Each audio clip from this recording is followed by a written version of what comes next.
மன்னார்குடியில் புதிதாக கட்டப்பட்ட பேருந்து நிலைய வணிக வளாகத்தின் முதல் தளத்தில் புதிய அரசு மகளிர் கல்லூரி செயல்படும் என வெளியாகியுள்ள தகவல் பெற்றோர் மாணவர்களிடம் அதிருப்தியை ஏற்படுத்தியுள்ளது. திருவாரூர் மாவட்டம் மன்னார்குடியில் கடந்த 1971 திமுக ஆட்சியின் போது கோவில் இடத்தில் ராஜகோபாலசுவாமி அரசு கலை அறிவியல் கல்லூரியை முன்னாள் முதல்வர் மு. கருணாநிதி தொடங்கி வைத்தார். மன்னார்குடியில் மகளிர் கலை அறிவியல் கல்லூரி தொடங்க வேண்டும் என்பது நீண்டகால கோரிக்கை.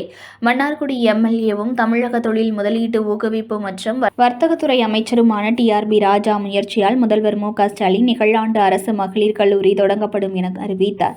உயர்கல்வித்துறை அமைச்சர் கோவி செழியன் நவம்பர் மாதம் துவங்க உள்ள புதிய மகளிர் கல்லூரிக்கு செப்டம்பர் மாதம் முதல் ஆன்லைனில் விண்ணப்பிக்கலாம்.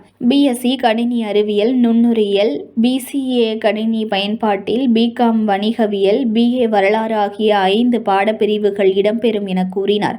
முதல் கட்டமாக அரசு ராஜகோபாலசாமி கல்லூரியில் ஒரு அறையில் புதிய மகளிர் கல்லூரி அலுவலகம் நடைபெற்றது. பொறுப்பு முதல்வர், 7 பேராசிரியர்கள், 5 அலுவலக பணியாளர்கள் நியமிக்கப்பட்டனர். இந்த நிலையில் மன்னார்குடி நகர்மன்ற தலைவர் சோழராஜன் திங்கட்கிழமை தனது முகநூல் பதிவில் மன்னார்குடி நகராட்சி பேருந்து நிலையத்தின் முதல் தளத்தில் உள்ள விழா அரங்கம், அதன் எதிரே வணிக வளாகத்தின் முதல் தளத்தில் புதிதாக தொடங்கப்படும் அரசு மகளிர் கல்லூரி அமைய இருப்பதை ஆய்வு செய்ததாக பதிவிட்டிருந்தார்.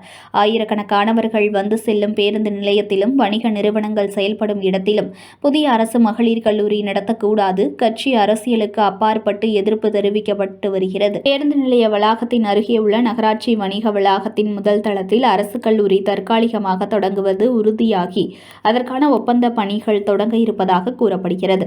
காலம் கடத்தாமல் பேருந்து நிலையத்திற்குள் புதிதாக தொடங்கப்படும் அரசு மகளிர் கல்லூரிக்கு புதிய கட்டடம் கட்டும் வரை எந்த பிரச்சனையும் எழாத வகையில் தற்காலிகமாக இயங்கிட மாற்று இடத்தினை உடனடியாக தேர்வு செய்து கல்லூரி தொடங்கிட வேண்டும் என்பதே அனைத்து தரப்பினரின் கருத்தாக உள்ளது. இதனால் அதிருப்தியில் பெற்றோர்கள், மாணவிகள் உள்ளனர்.